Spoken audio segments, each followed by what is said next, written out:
So now we're going to go on to step 2. This is what's called the TEE calculator, total energy expenditure.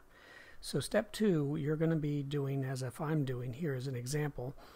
You're going to enter your height. So I'm going to use an example of 5 foot, let's see, 3. Let's say the person weighs 190 pounds and has a goal weight of 130 pounds. Let's say the patient was born October 1st, 1970 and is female.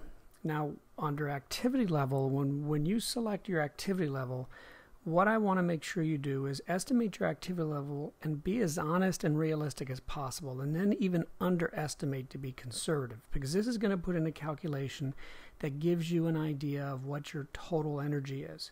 So by clicking on this button here, you're going to get the equation called the Harris-Benedict equation to run for you, and it's going to give you what's called your basal metabolic rate and your total energy expenditure.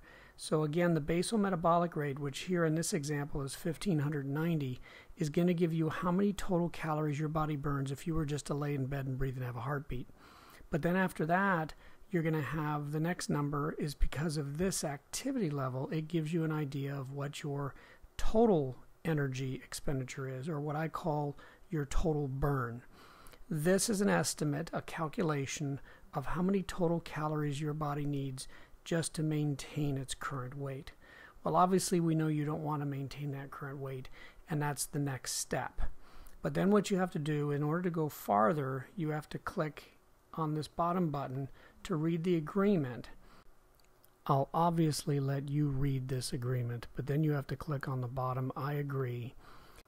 And then the next step, you'll be clicking on the next click to move on button, and we'll see you there. So that was step 2, which is the TEE calculator.